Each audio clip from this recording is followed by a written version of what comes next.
Hello and welcome to Ask Me About K-Pop, the essential guide for recent converts and seasoned fans alike. My name is Shannon. And I'm Angelica. And welcome to the show.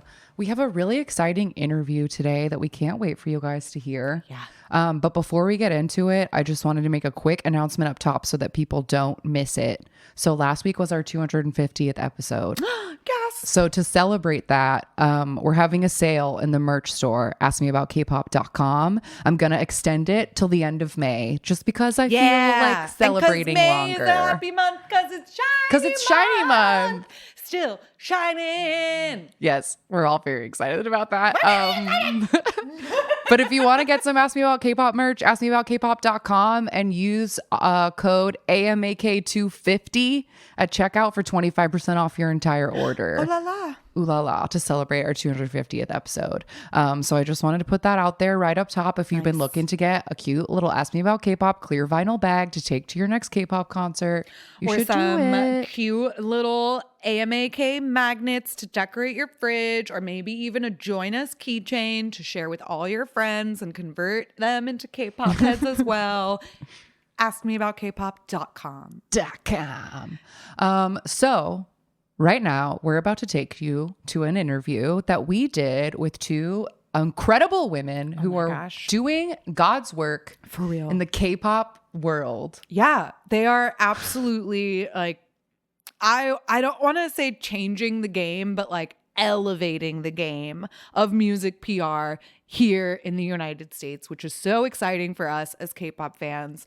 We got to talk to Brittany Press and Tiffany Bay of Helix Publicity, and they got to tell us all about the work that they do with K-pop artists here in the West. So stick around for that interview right after this moment, and then we'll be back at the end to play a random game and wrap it all up. So let's go to that interview right now. Welcome, Tiffany and Brittany. We are so excited to have you here. The first thing that we would love for you guys to do is please just introduce yourself and your role at Helix Publicity for us. Absolutely. Thank you guys for having us here. So I'm Brittany. I am the Director of PR and Operations at Helix Publicity. Hi ladies, thank you for having us. My name is Tiffany Bay and I'm the publicist and the lead Korean interpreter here at Helix Publicity. Well, we're so excited to have you guys here and learn so much about what you do and how it relates to the world of K-pop. So Helix is a PR company that promotes a variety of artists, including a lot of recognizable K-pop acts that we've talked about on the show before, like 50/50, Omega X, VAV, Secret Number. So can you give our listeners the elevator pitch of what Helix is in relation to the K-pop industry? If I was to boil it down to an elevator pitch, I would have to say is our job is when a client releases music is to get them features, articles, interviews, YouTube reactions around that release. That's the boilerplate bottom of it. Perfect. That honestly kind of answers our next question, which was to just kind of, in layman's terms, lay out what is PR, like specifically what do you do when you work with these idols? Because neither of us are in the entertainment industry, and so we kind of come at this from like a fan perspective. But from the insider scoop, you know, you go out and your job is to get features and to kind of put the word out for these idols. How exactly do you do that? Yeah, I mean, it's interesting to talk about like what exactly we do with our clients because it's different per client. Like I said, the bottom line of like what we do is to get them features and articles, interviews, whatever it is around their music releases. But how we work with each client is different depending on like what they want and like what their general goals are in terms of just getting them like interviews and features. We chat with media professionals like you guys about like who our artists are, you know, what they're doing, what they've done previously. And on Tiffany's side, she can talk more about this than I do because she is our lead Korean interpreter and head of our interpreter team at Helix. She has a lot to do with, you know, helping them during the interviews itself, but also like just understanding how promotions work here. Yeah, so like what I would usually do is that constantly contacting with the Korean staff back in Korea, and like because the Korean management and like how their promotion works and how it works here in the States and like all English speaking media, it would be very different. It can be different. So we need to explain and make sure they understand how the interviews would work and how the pitching works and how the whole process works. So that'll be my job to kind of interpret that in Korean and try to, explain that so that they can understand what we do here and how it works. Absolutely. There are a lot of really big differences between the two music industries, and we're going to get more into that in a minute. But you all just recently went to Korea, is that right? Yes, we Yes. got back 2 weeks ago. Amazing. Is there any specific details you could give us about, or even just general info about kind of what you went over there to do? Yeah, so at this point, it's like an annual trip that we go to Korea to connect with our current clients, to meet with them, because a lot of times we're meeting them over Zoom or while they're on tour. It's not a lot of time to actually like have full conversations because we're normally in the middle of some type of promotion. So it's really to go and like actually be able to like have sit down conversations with our current clients, but also gives us the opportunity to meet with potential new clients as well. And that was basically what we were there for. And you said that the art, like the what you do for the artists is a little bit different depending on kind of the goals for their own promotional cycle. The idols or the groups and the management teams, like, are they the ones who set the goals, or do you as the PR company kind of say like, oh, I think that we could do these things? Or do they kind of come to you with a list and say like, we want to do these things. What is possible? What can you do for us?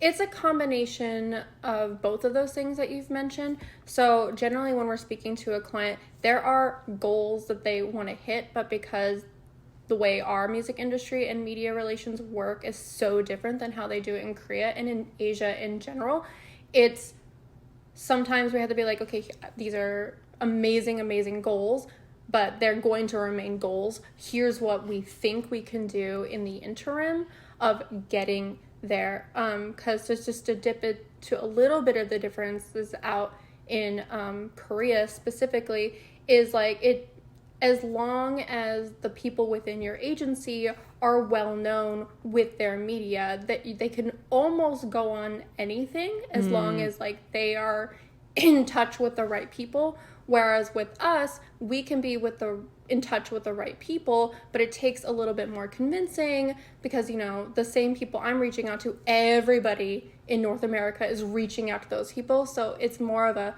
persuasion conversation. Oh, that is interesting. So you mean like persuasion on your end for the outlets of like persuading them to talk to your artist? Oh, I see. Exactly. Over any other Asian artist, and not just Asian, any North American based artist or any artist that's promoting in the US. I have to, and Tiffany has to kind of convince why they should focus on this artist over all the hundreds, sometimes thousands of other artists that particular media outlet is considering at that given time. Oh, wow. Yeah, that is a big difference, especially just because of the sheer size of the industries. It's like you're going from one pool to like a very large sea. Exactly. Yeah. Interesting. Okay, well, we're gonna put a pin in that because I have so many things I want to ask you about the differences. But before we do that, we have a question we ask all of our guests. And that question is, what is your K-pop origin story? Which basically refers to when did you become aware of K-pop, or if you are K-pop fans, what made you a fan? Like, what was the group or the artist or the music video or the thing that hooked you on K-pop? Yeah. Tiffany, I'm gonna let you answer this. I've been bogarting the answer already. So really, Tiffany, go first. Sure. So I think the first time I realized, I knew, like, I grew up like listening to music, but it was mostly like old pop because my parents would love playing those in the house. So I grew up listening to like ABBA and like Michael Jackson and like the Carpenters, like Okay, so nice. it was like more pop songs. So I never knew, like I knew there was like K-pop, but I never like heard of it or like enjoyed it until I think I was like 13 years old. I listened to Shinhwa. The song was Your Wedding. I think that's what it's called in English. Oh my God, yes! Yeah, and I was hooked. As soon as I heard it. I had to see the video, so I asked my friend, what is this? Who is this? What's going on here? So I found the music video online. YouTube was not a thing, so I had to ask my friends where to see the music video on. So yeah, the rest is history. I've been a K-pop fan ever since then. I love that. Amazing. Do you have a selection of groups that are or artists that are your favorites? I mean, it's okay if you so can't hard show to bias. choose one, right? Because professionally. It's so hard to choose one. But recently, I'm just into girl groups in general. Like, I love all groups. nice. The that girl groups coming are out. killing it right now. Yes. They So really the are. Seraphim and like 50-50. Yeah. Not just because they're our clients, but I've been loving them since, their debut album. Yes. So Oh, It yeah. was like so all the good. groups are killing it. So good. 50-50 was our number one, or my number one favorite girl group from last year. 100%. I loved everything about them. Yes, in our Gushed and gushed in our about them at best the end of the year. 2022 episodes last year, 50-50 was on like every list. We were very into that debut album, and we're so like proud and excited for them at like how well Cupid is doing. Like it's know. amazing. It's so great. It's amazing. Oh, it's so amazing and it's overwhelming in like the best way possible Yes. because every day it's like, oh, they're on another chart or they're higher on the chart that they were last week, or it's just Yeah. crazy in the best That way. is amazing. Brittany, what is your K-pop origin story? Okay, well, mine's a little bit long-winded. We'll okay. take it. Okay, so I've always been interested in anime. I've watched anime since I was a little kid, and I used to watch one called Inuyasha, and Oh, yeah. Boa did the OST for Inuyasha. So Boa was the first Korean artist I had been like aware of. I guess you can count Seo Taiji and the Kids because they did the Karate Kid movie music. Oh, so I wow. guess you could say I knew about Korean artists from them, but like what got me like really into it was Boa's OST. And obviously the song was in Japanese. So I was like, oh, who's this singer? And then I delved into her a little bit. And I liked what she was putting out, but then she did a showcase with Britney Spears, and that's where they introduced. They go by TVXQ mainly now, but back then it was Dongbang Shinki, and they were my absolute favorites when they debuted. And it was history after that. Who's your TVXQ bias? I need to know. Okay, well, my TVXQ bias, they're not in TVXQ anymore, is Junsu and Jaejoon are my Okay. two Heartbreak. absolute favorites. Not Heartbreak, they're still doing well. Just Yes. True. We love But the just- Jays. Yeah, we do love Yes. the Jays. But it's rough. That was a rough split. I know. I went actually into what I call K-pop depression during that.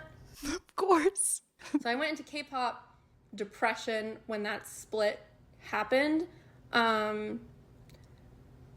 I could not listen to anything else. Also, I mentioned when they were splitting up back then, there wasn't the explosion of like K-pop groups that there is now because there's like a new group every week. Sure. Back then there wasn't. There was just a handful. So when I say like I was not listening to K-pop back then, first of all, it was easier not to because it wasn't everywhere. Sure, like sure. to be a K-pop fan in the early 2000s, you had to really love Work. it to be able to like listen to it and like to find where you could do that.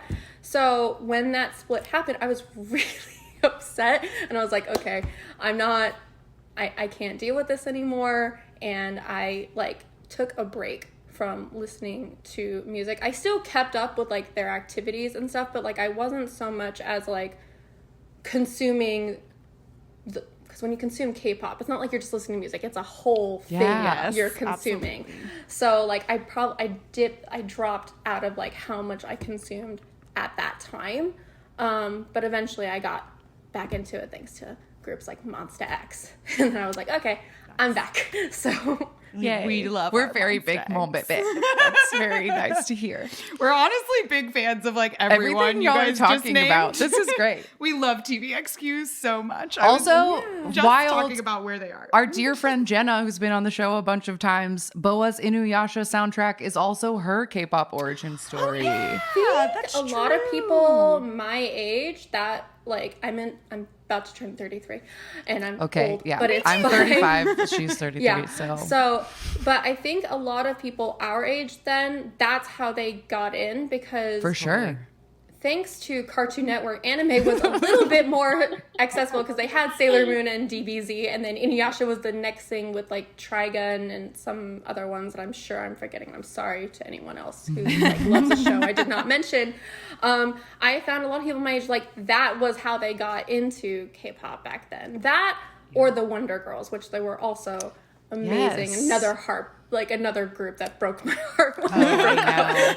The Wonder Girls. Oh, and we've done a deep dive on them, and they're such an interesting group to like. I would love to talk to somebody like just about the experience of being a Wonder Girl fan as you like follow them from debut because of the way their lineups changed so much, and like I don't know what a roller coaster that that group Yeah, had. I'm definitely was a fan of like the Wonder Girls, but I did not watch them as closely at that time because again, we were in that time period where I wasn't consuming it as much. And so like I could say I followed them since debut, but it was like a loose follow. It was like I kept track of the music releases, but not like when they would change members or so on. Yeah. And they did it a lot, so. Well, it is AAPI month this month here in the United States, which is why we're so honored to have you here now, because Helix is a New York-based company that focuses on promoting Asian artists. Can you tell us a little bit more about your vision for bringing Asian music to the West? Yeah, absolutely. So, talking about how ancient I am and how hard it was to be a K-pop fan in the early 2000s, it was something that was really, really frustrating for our team here, that it took so long for it to like really break out here. So it's really Helix's mission to make sure it just doesn't die away. It seemed like it's made so much headway, but being an insider in this, and Tiffany can talk about this too, we have so many media meetings where there are some people who just want it gone. They don't want it to continue. And, you know, we need our company along with other people like us who make sure it doesn't go away, because there are just as many people who want it to stay as there is people who want it gone. Yeah. So I think I answered your question. I'm not sure if Absolutely. No, absolutely. Yeah. Tiffany, did you want to add on to that? Tiffany, you there? Ben? Yeah, just one moment. Sorry, my internet is glitching again. So, Oh no, okay. it's okay. While we're waiting, what is your guys' K-pop origin story, since I shared mine? I'm just curious. Oh, yeah. My first video was Girls' Generation. I Got a Boy. So I've been in this game for Classic. for only 10 years, but they've been the 10 bestest years of my life. So Girls' Okay, Generation Can I got just say... yeah. Oh, sorry to interrupt you. No. I just say it bothers me when people say like it's only 10 years. First of all, that's a decade of your life. It is a long and time. I don't, It is a long time. And I don't care if you've been in it for 3 months or 20 years. If you love it, you love it. And there's nothing True. like I don't like the fan wars of like, well, I've been in this, because like if I wanted to, I could probably win a lot of these wars because I've been in this for 20 years. But like, I don't want to. I'm just happy people are consuming the medium, whichever Right. group you stand, would, you know, just be nice. Yeah. No, totally. Yeah, Girls' Generation was my gateway. And then I very quickly got really into A-Pink. Another classic. And then at the time, Naon from A-Pink was married to Taemin from SHINee on We Got Married. So I started watching We Got Married religiously. And that's how I became a Shawwal. And that is the most important thing in my life, is being a SHINee fan. I completely understand that. I appreciate SHINee because they were in the same they are in the same company. So like all the cross promotions that SM does is like, it's very easy to love all the other SM artists.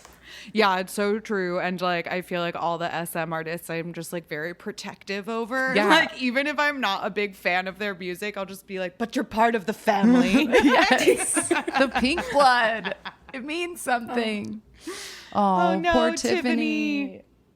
No problem. This modern world. Such a pain in the butt. I know. Well, while we're waiting, my origin story is Shannon.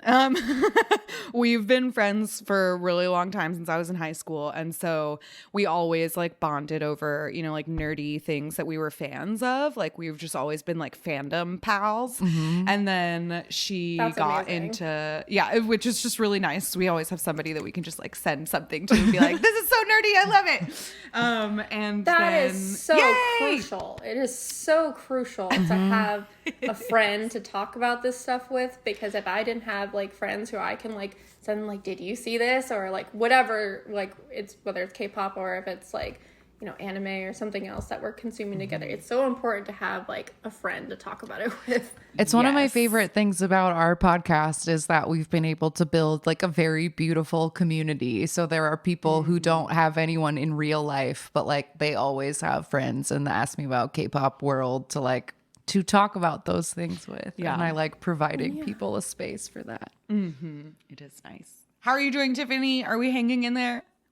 But I do want to give you the opportunity to answer the last question that we asked, which was, can you tell us a little bit more about Helix's mission in bringing and promoting Asian music in the West? Of course. So I mean, like way prior to like joining Helix and even like thinking about working in this music industry, like when I was in college, Gangnam Style blew up. Psy's Gangnam Style blew up, and that's when pretty much everywhere it was playing, and he was on the TV and the radio, and like everywhere. But then, like my friends, so I went to the university in Missouri, so of course it was the K-pop was not a big culture there, and there was not a lot of like Korean culture or like Asian culture around the school. So like my friend's reaction to Gangnam Style was it's just funny. It was not really taken seriously, I guess, because K-pop was still a very new thing. And that made me question like, well, I knew Psy because I'm from Korea and like I've known him, like I've listened to him ever since I was like younger. So why is he just taken as just Gangnam Style guy, you know, who dances funny, who's always in a colorful suit? Like, why is he taken like that? Because his discography and like his concerts are very well known in Korea. And like, why is it not promoting that side in the States and like outside of the world, outside of Korea? So that made me always question. So that's why when I joined Helix, I really agreed with their mission of, you know, their top priority is to bringing talented Asian artists so they can promote better and like they can promote more easily, and they can just, you know, be talented like outside of their home countries without much borders, because, you know, music is a universal language and like they have every talent and every opportunity to promote that language through their music around the world. So I really aligned with that. So that's why, you know, I'm here. So Nice. Well, we are happy to have you here. And you. we wanted to ask a little bit, I mean, because we're going to kind of get into the major differences between like the international and sort of Western music scenes and industries. But what do you think is the most appealing thing about K-pop to a Western audience? Because you mentioned, you know, music is universal. But Brittany, you also mentioned like, well, there are people who don't want to see it here in the mainstream Western audiences. But what do you think really draws people in? Like when you guys go out to go promote the K-pop, how do you the K-pop? The K-pop. That made me sound ancient. I can't believe I promote just said the that. K-pop. When you're off to promote the K-pop, how do you sort of sell it? As in, like, what do you think is that sort of it factor that makes it really marketable and accessible to the Western audience? So it sounds very simple and generic, but like the thing that to this day I think K-pop still stands out is, along with like the music itself, it's the choreography, it's music videos. A lot of the music videos have like a storyline to what's going on in the music itself. Some of our clients, like their promotions tie in together in a longer narrative. So I think that's generally if we want to speak very generally, what makes it stand out in Western music. And in terms of like selling each client to like our media, like why they should pay attention over anything else, I think we have to talk about our artists on a more personal level, more than just like their music release. So we have to talk about those narratives in their music, but also like how that artist, that group is perfect for that outlet based on their personalities, based on what they've done before, to try to make it so like the media that we're talking to can see no other fit other than what we've brought to them. Nice. Tiffany, would you like to add on to that? Yeah, like personally, I think the biggest strength of K-pop is that it has various genres. Like it might sound very cliche, but it's just like if you're listening to Latin music, it's very like it's a Latin music. Even though the artist can sing in English or any other language, but the sound is Latin. But in K-pop, there are songs that are Latin influenced, but it's like more like a mashup. So you can work with a lot of like various genres. And like another thing is that K-pop artists work with different producers. So not only they work with producers and like engineers from Korea, but they work with international music industry professionals. I think that's what makes the genres and sounds of K-pop more diverse, per se. And on top of that, I think the idols, they would, have the content specific for each promotion. So they would shoot their own individual, like kind of mini variety series. I think that's something that the Western artists don't typically do when they're promoting.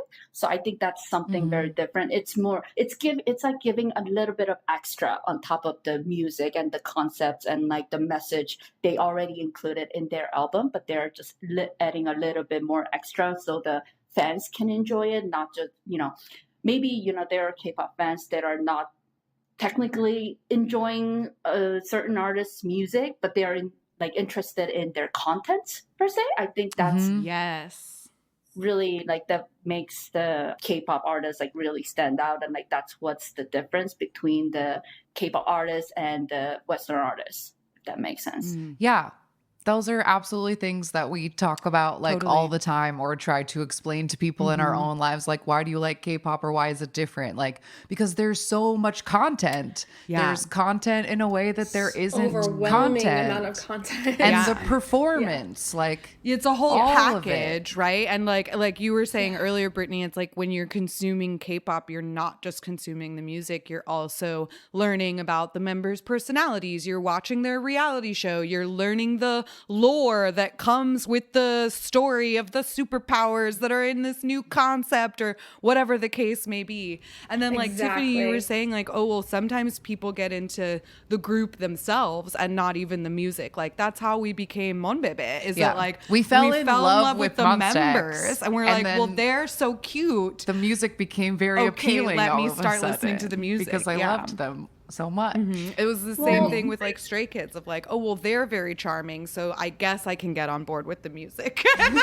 Well, those are two groups right there who they started their promotions with an internal like elimination show. Yeah. So like while shows. we have like American Idol, we had Making the Band, which I think is the closest you can get to like what Stray Kids and Monsta X did, was Making the Band. we don't have that. So like you like the artist before they come out, and in K-pop they do often like pre-debut teasers, like here's the photos of our trainees, here's covers of what our trainees are doing before you know who's in the final group. So like fans are already invested long before that first single or that first EP ever even drops. Totally. That's so true. Yeah, you almost like develop the fandom first and then you give them the music, which is such an interesting way to go about it. Go ahead. And I'm perfect transition dive into it. Our next question, which is one of the things that we have learned on our journey as K-pop fans is the importance of the relationship between idols and their fandoms. So as a PR company, how does this very special relationship inform the like work that you do or the outlets you pursue, or like how does the fandom come into play for y'all, if it does at all? I assume it does because it's important, but yeah, it's really important to understand the fans and like what they specifically want, and also equally what they don't want. Because the worst case scenario for us, let's say our client does a YouTube collaboration or they do an interview and the fans hate that media outlet. It's not useless that they have done it, but it has more of a negative impact than it has a positive impact. Because at the end of the day, the main consumer for the artist is the fans. The media stuff is just important but additional. It's not like they're not constantly doing stuff with the media. They're not constantly doing interviews, but they are constantly interviewing with the fans. So it's really important to understand what the fans want. Unfortunately, there's never going to be a perfect match. There are times where something that, an interview comes out or content comes out that the fans are not a big fan of. It's never going to be perfect. You're never going to please everyone. But it's really important to us, along with the management agencies, is to understand like what is important to the fans and like what they are looking to see in their promotions. Tiffany, did you want to add anything to that before we moved on? I think Brittany summed it up really well. Okay, perfect. Before we start wrapping things up, I did want to ask, because we have kind of we've sort of skimmed over the like differences, but does Helix work primarily with international artists? Do you also represent domestic artists, or do you just focus on international acts? I will say we do focus on international acts, because a lot of we have worked with domestic artists, but a lot of the domestic artists, they understand how it works here and they do need their own support, but they often approach it in like they have their record label, they have their management or their manager in their case, and they're building the pieces, so it's not something like new to them. We've worked with a handful, but we mostly focus on the international artists who don't necessarily understand, who are not on the ground to do this stuff, because the difference between a domestic artist and an international is domestic artists, most of the time their team that's here in the West, they understand how things work here and they understand how to promote here, versus like the international artists, it's a 180 difference. So like we focus on those artists. yeah, I can only imagine that, like, I don't know, if I just like suddenly needed to go like promote myself in Germany, like I don't know what the good German TV shows are, and like what's the magazines that are bad to be, like I don't know. So like I totally, that makes a lot of sense that you would need local support. Yeah, especially like because even the promotion cycle is different. Like in Korea, they can get themselves on these music shows and stuff, but like we don't even have TRL anymore. So like what is the cycle of stuff that you're going, like where will you go to start promoting your things when we don't even have the same outlets? Like Monsta X will go on, Good Morning New York or something, but that's not the same as going on Music Bank. No, not at all. And it's also a different approach. So like you can be a debut group and make it onto a national music show in Korea. You can't really do that here unless like you're from a major record label and have been like working up to this for a long time. One of the things I like to say to our clients is like, if someone in the West often looks like they just appeared out of nowhere, 9 times out of 10 they did not appear out of nowhere. They've been building up to that promotion. Sure. Which is like, again, it's different. We're in Korea where like you can be a debut group, you can be from a small company if you know like the right contact, and you can get on the roster for those music shows, but you can't necessarily do that here. Yeah, that is a huge difference. Is there like, I mean, aside from just sort of educating them on kind of how things work and this side of things, what do you think is like the biggest challenge for you, either in working with the clients themselves or in promoting foreign artists? Like, what do you think is kind of the biggest challenge? I think me and Tiffany have said this in other interviews. The number one problem is always going to be their schedules. It's always the schedules that are a nightmare to try to get them to match up, because That again, sounds right. most of the time they are promoting in Korea and we're doing everything remotely via Zoom. However, their schedules are really planned down to the minute. Like if you think that like even like free time, it's in the schedule as free time. So if we're going to put something on their schedule, we have to take something off. And then we have to justify why that's there over something else that was already in their schedule. And then we have to deal with the time zone differences. So that will probably be the biggest. And then the second would be like explaining just the differences on how promotions work here. Absolutely. Tiffany, anything you want to add? I just like to check in on you. Yeah, of course. I mean, yeah, like just in like explaining some, some people would question like why does this interview has to happen per se like midnight in Korean time. Well, that's because the time difference.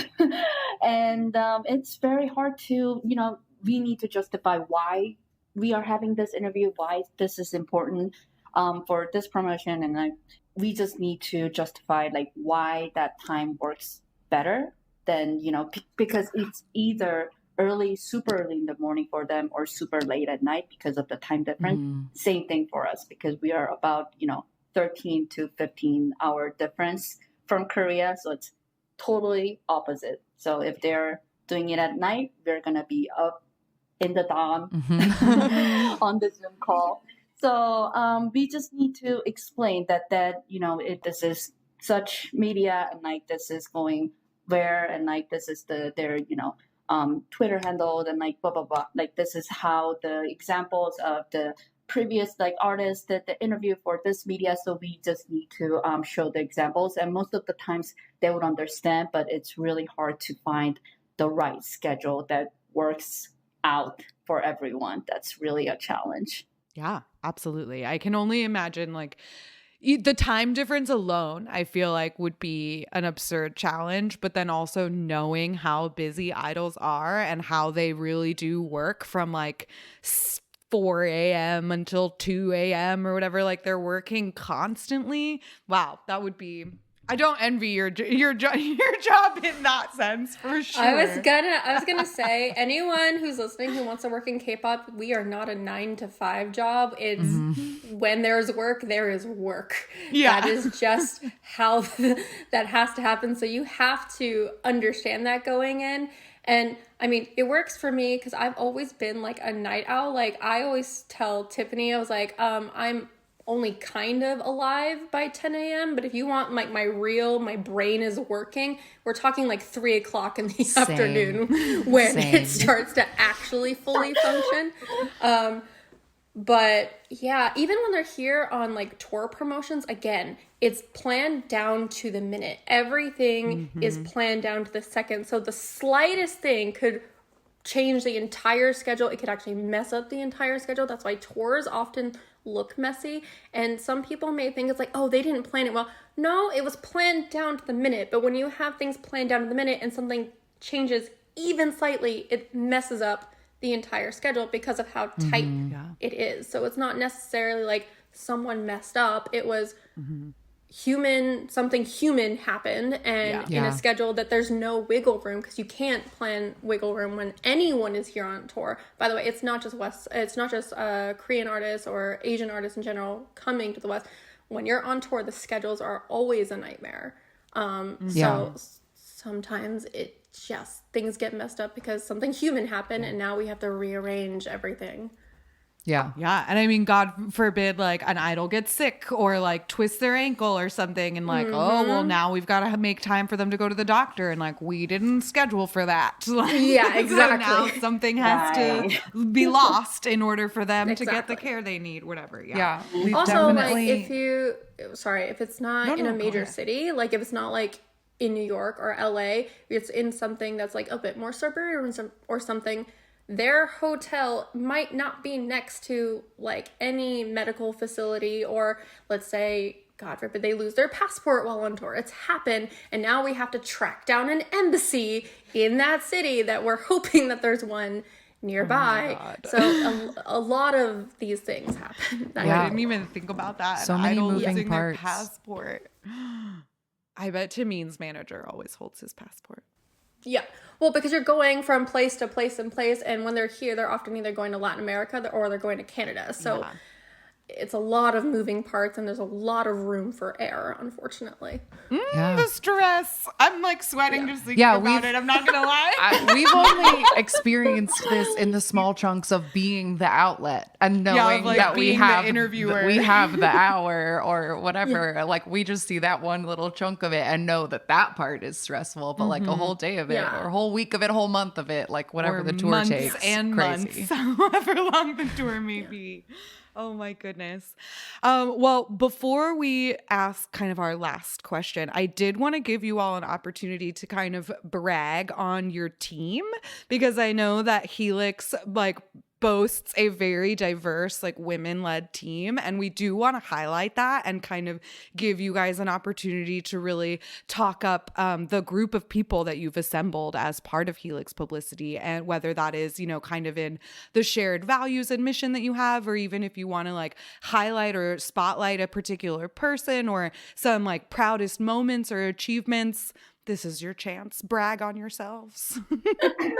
Well, first I want to say we're very proud to be women-led. It was not actually the intention. It wasn't like, oh, we were only going to hire women. I want to make that very clear, because some awful people, be like, oh, you don't want to hire men. No, it's just when we have a very intense, and Tiffany went through this with me, very intense interview process, because we're looking for something very, very specific when we're here. And again, we have to answer to our clients. So even the people we introduced to our clients, they have to be a very specific type of person. They have to have a very specific type of experience, or they have to have at least a good enough foundation where they can be trained to get the experience on them. I would say I'm most proud of our interpreter team, because without them, without Tiffany and our interpreter team, we would not be able to function the way we do. Amen. I would say the critique I have for other PR stuff that I've worked in before is there's never an in-house interpreter. It's always on the artist team. And again, for their day-to-day functions, they don't need an interpreter because they are in their home country. They do not need it. And if you expect them and want them to promote in the West, you should be the one to provide that help. You shouldn't expect them to go find somebody to do it, because again, you're convincing them to go out of their comfort zone here. Everything is backwards to them here. Everything is different here. So you have to do things to make it easy for them.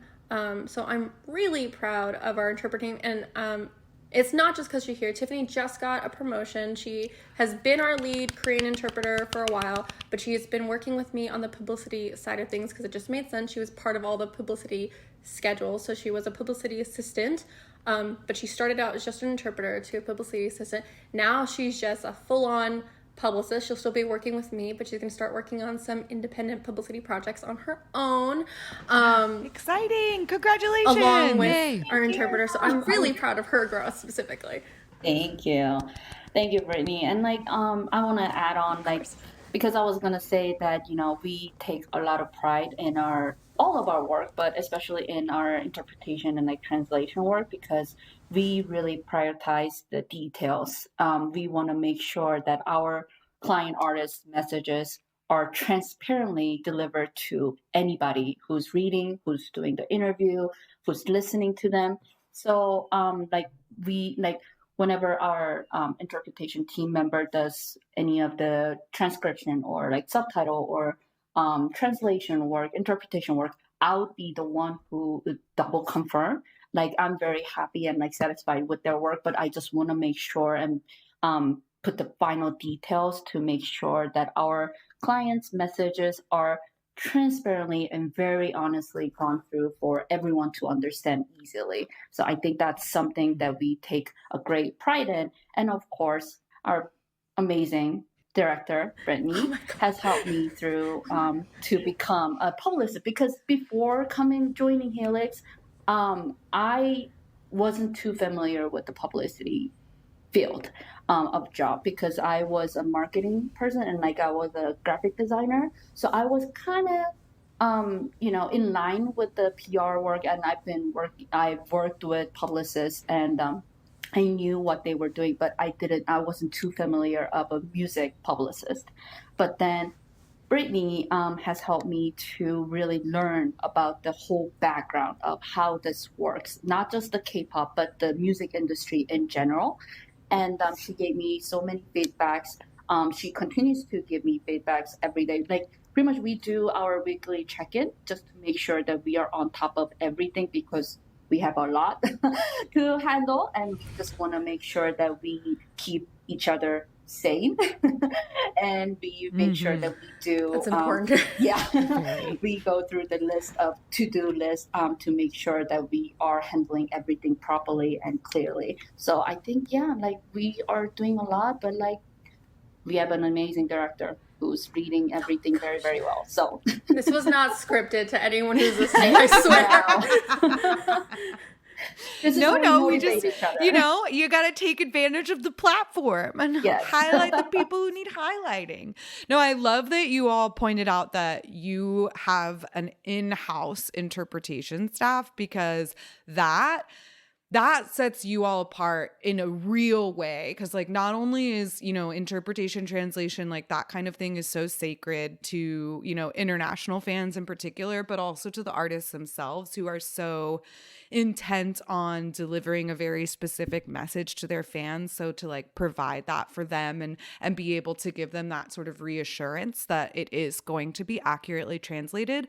But also like in personal experience, we have had to like when we interview artists, we bring our own interpreter, because they like we ask them like, is there an interpreter available? And sometimes they're like, the manager will probably be able to do it, and we're like, excuse me. Are we sure about that? We'll make sure.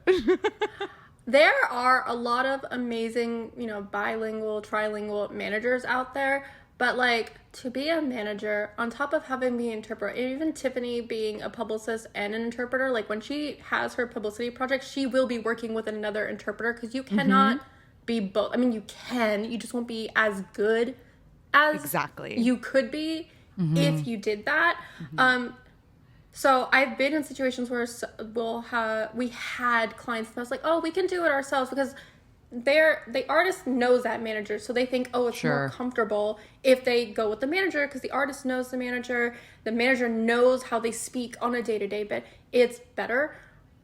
In some cases, that has been true. In a lot of cases, it's not true, because it's still, again, even if they're bilingual, we all use slang. We all have our own way of phrasing things. We all talk at different speeds, especially in North America, where we're so diverse. We have different accents depending on where you live here, different sayings depending on where you live here. And that's really hard for someone who lives in Korea to know and be able to understand all of that. So it's important that we have people here who understands that. Yeah, absolutely. Love it. I think that's so smart.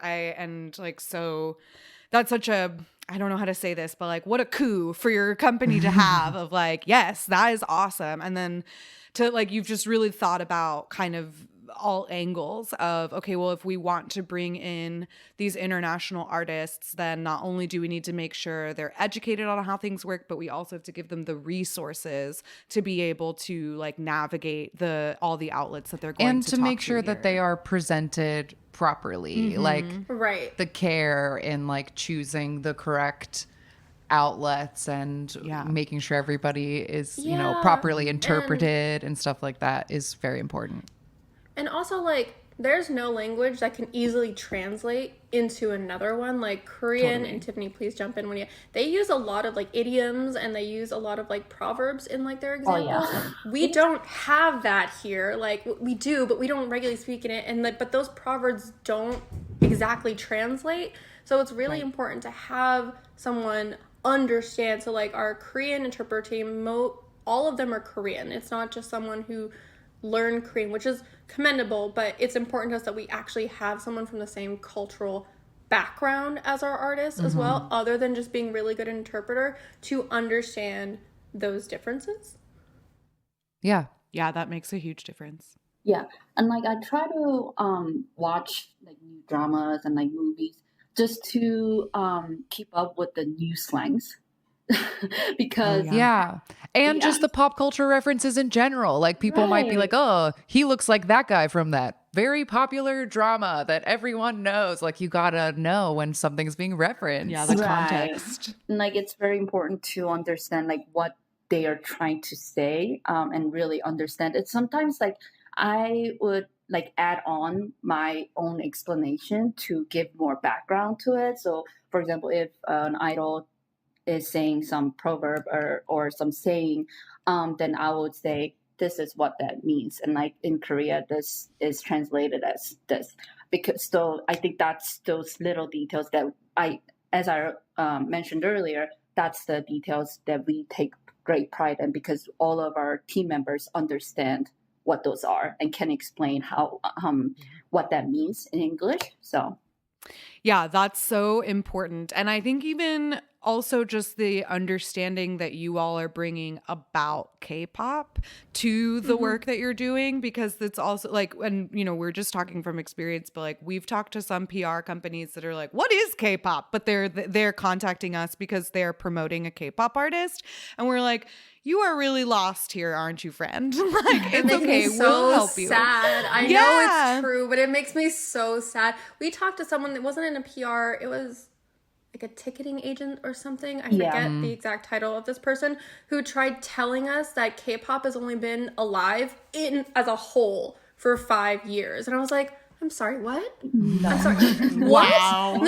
Yeah, and it was like 5 years, and then I literally, I couldn't, normally I'm pretty good at like schooling my features, because I don't want anyone to feel dumb when they're talking to me. But this person was already hating on like Korean artists while we're in the, so I didn't like stop myself. I was like, I'm sorry. You think they've like as a whole, Korea has only been releasing music in pop for 5 years? Like let's think about that realistically. Yeah. And they're like, yeah, and he confidently said yes, which just made me want to, just jump off a cliff. So throw him out the window. Yeah.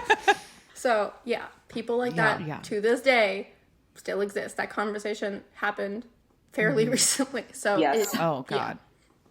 Well, we're grateful for y'all and the work that you are doing. And so our final question is there anything that you can or would like to promote about your Helix K-pop artists, or anything exciting you might be able to like tease or allude to, or just anything you want to brag on about your Helix artists before we go? Well, first of all, we love all of our artists here. We don't work with anyone we don't like, we don't support. So everyone that is currently here is someone to brag about. We want to talk about like who's currently like actively doing things. CIX is about to do a new release as of next week. Let's see, we have Secret Number releasing tomorrow with their latest comeback. VAV's coming up with their comeback next month. So like just stay tuned for all these great things. Amazing. Tiffany, anything you want to add before we wrap things up? Yeah, like we have May has been super exciting month. I mean, we had just had EPEX comeback, and we are having, I think, very is continuing their Very, promotion very. with the new album. So yeah, a lot of exciting things happening. So it's keeping us busy, but we are very happy to see, they're releasing new music and they're promoting so actively, and that we are able to help them to promote to even bigger audience. So that makes us really excited. Actually, at the time that this interview releases, Secret Number will be out because it's today. But if you guys, it's coming out tomorrow. We're really excited about Secret Number's new single album. So make sure you check that out. And of course, Very Very and EPEX, who are in the middle of their promotions. Amazing. Fabulous. Yes. So all of our listeners, go check out the brand new release from Secret Number, which when this episode comes out, will be out now. Yeah, Doxa is a bop, right? It is a bop. Yeah. It is. I can't wait. Yeah. It's always good when you actually like the music you're promoting, right? Yeah. Mm-hmm. Oh, I mean, it's really important. I will say there are times where we get music and I'm like, oh, please be good. Oh, please be good. Please be good. Please be good. Most of the time it is like, we really, really, really like it. But there are times where like, we're just saying like, oh, please, oh, please, oh, please. Mm-hmm. Absolutely. I know sometimes it's really a crapshoot. And like, even sometimes with artists that I like, I'm like, oh, please, Monsta X, don't burn me now. Yeah, but for the Secret Number new track, like I'm playing it right now in my it's very good. It's a bop for sure. Okay, Great. great. Can't write wait. that down. Can't wait to hear it. Yeah. Well, Brittany, Tiffany, thank you so much for joining us today on the show. It was really great to talk to you guys. I am so Likewise. I love all the work that you're doing and I look forward to what y'all do in the future. And thank you for being a great voice for K-pop in the Western world. We appreciate all that you are doing. And I love that you are sincere fans. And I don't know, I just feel like all of your artists are in such great hands. And I know as a K-pop thank fan, you. I feel like so reassured And that comforted by that they y'all. have you, because we started this podcast because we were really disappointed in the way that Western media was talking about K-pop, and so we were like, it's so uninformed, it's so biased, it's so negative, and we wanted like a more like insider perspective. And then from what you all have told us, it seems like that's what Helix is doing from the inside. It's like, well, these are K-pop fans who know and understand and respect this industry, and you're going to use all of the tools you have to like make it as easy and wonderful for these artists to get out here. And so for that, we say thank you. Thank you. As fans. We're so grateful to you. Thank you. Aw, thank you so much. Yeah, I mean, I just want to touch on really quick before I wrap up. A lot of people say like, oh, you can't be a K-pop fan to like work in this, and just because you're working so close with the artist, there could be like a safety issue in some cases. But for us, we work, I think everyone here who works at Helix is in fact a K-pop fan. Of course, we're human. We have fangirl moments too, but you cannot do that during like the work day. But it's important to be a fan of the medium to, again, understand the differences of K-pop schedules and how they promote things and stuff like that. But also, you wait until you are alone with your coworkers or with your friends, depending on how much fangirl you want to go. Right. And not with the clients who are there. Sure. Yeah. Of course, you have to wait until they leave before you fall to your knees. Exactly. I mean, I'm not going to say like there weren't moments where we're starstruck. There's absolute moments because Of course. these are artists. They're and they're in person. Idols They're in person. so beautiful in person. It's crazy. It's wild. Yeah. So it's normal. You would do that even for a celebrity here. Imagine seeing a celebrity you like walking down the street. Are you going to be like, oh my God, I just saw, I don't know, Olivia Rodrigo walking down the street? You'd freak out.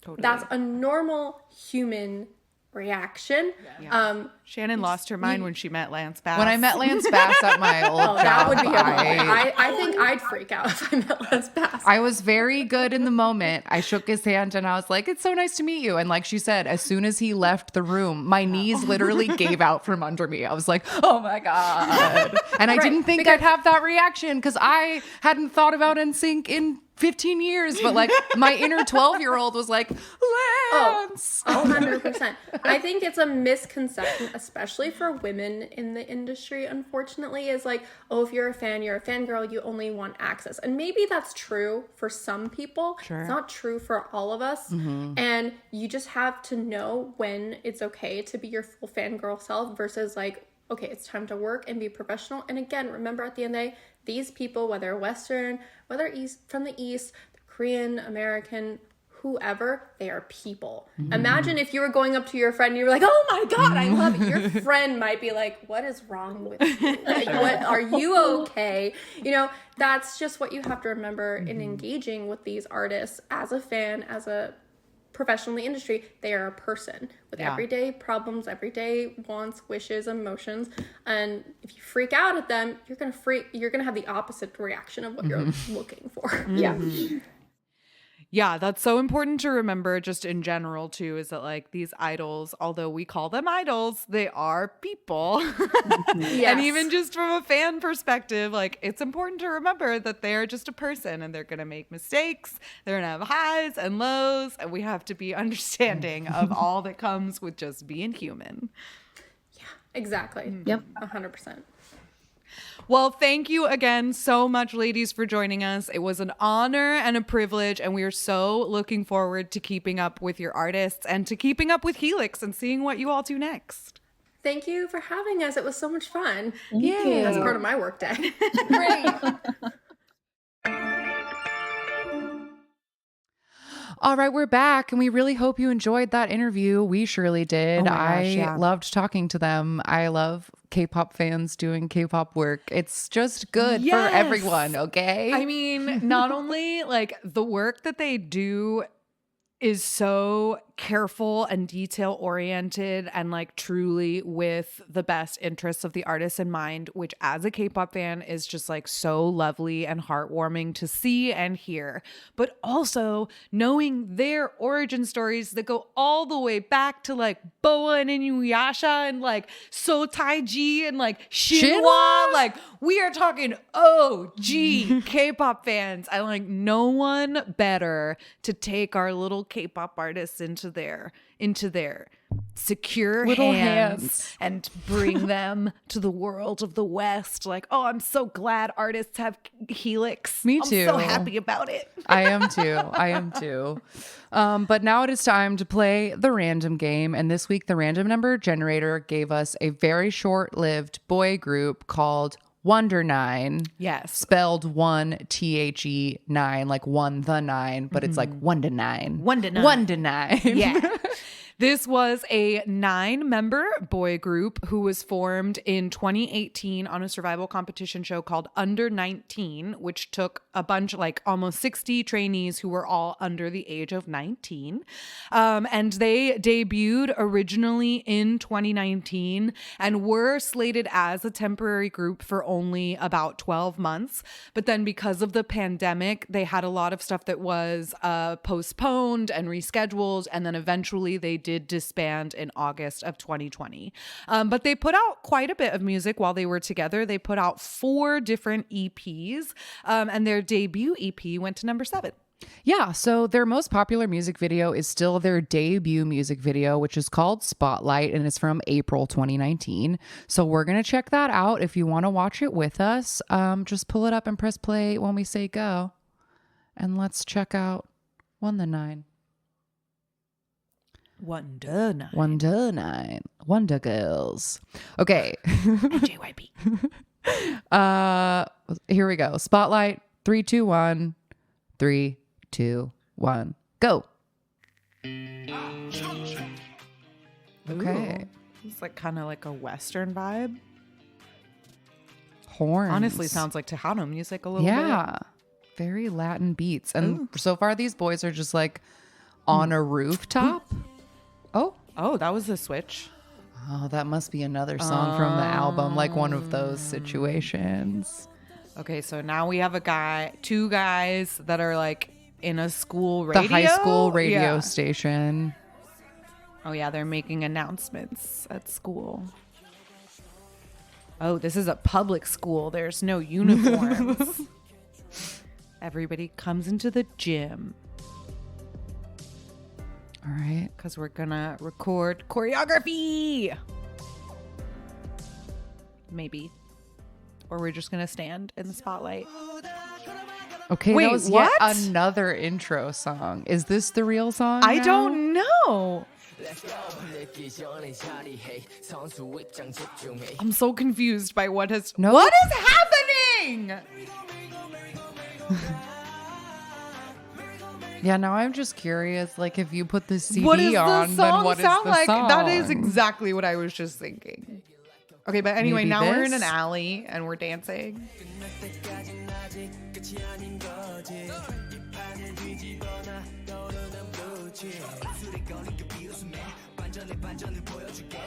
I wonder what happened to these boys now. Where are they Yeah. now? 1 to 9s.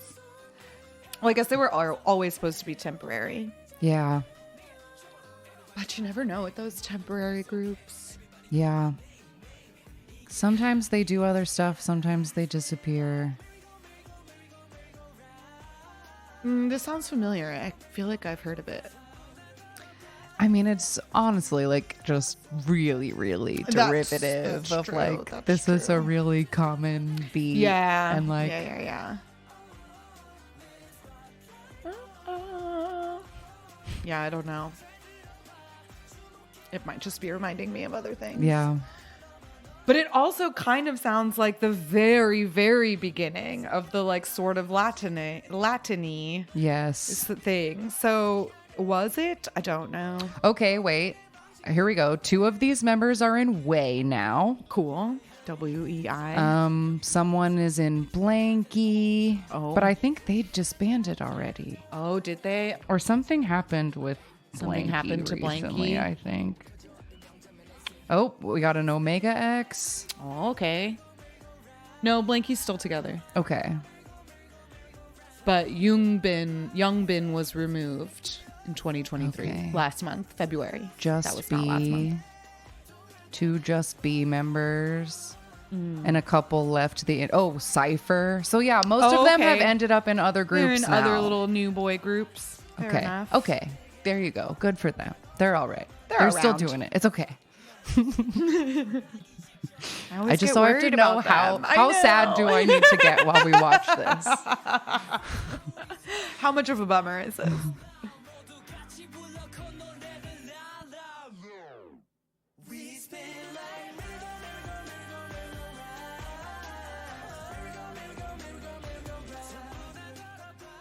I really like this. There's one set where there's like a lavender brick building with like turquoise posters, and I like the vibe of it. But yeah, most of this video has been in this same alley, and they're wearing Yeah. like red and black outfits. Despite the opening of the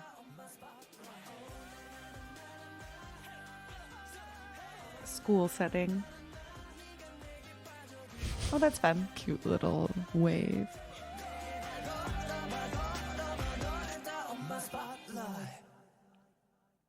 All right. Oh, wait, there's still so much left of this music video. We're back in the school. And there's like a And they're teacher in looking trouble. disappointed in them. No, the teacher's going to be like proud. No. Nope. Just gets taken away. What on earth? The switching of the musics. Yeah. Now they're having a party in the gym. Unsupervised. Oh, and zoom out again. Oh, somebody's Typing it out. Okay, but we're typing while The the video's video's playing playing. on the computer. Like, that's not typing anything. That was funny. Ah, 1 to 1 to 9. Well, I'm glad that most of you have landed somewhere else. What? And, Blanky has a DK? That shouldn't be allowed. Yeah. Okay, sorry. That was just up from my previous. I needed to know what happened. Anyway, weekly recommendation time. Is there anything you'd like to recommend this week? Yeah, I'm gonna double down on new secret number. It's out now. Go check it out. According to Tiffany, it is a bop. I'm recording this from yesterday, so I still haven't heard it yet, but I trust her. Honestly, we should probably check our emails. There's a chance that we have it already somewhere. Oh, There's a you're chance. right. But We might anyway, already have it. It's probably good. It probably is. A woman who was brought into K-pop through Shinhwa is a woman whose judgment I trust. Yeah. My recommendation is like it's vaguely K-pop related because I still haven't I had a really busy weekend. I haven't really caught up on things, but I think it counts enough. The new Netflix series EXO Kitty, which is a continuation of the To All the Boys I've Loved Before. Oh, my sister just texted me about this. Okay. Literally, she said, I figured you would like it.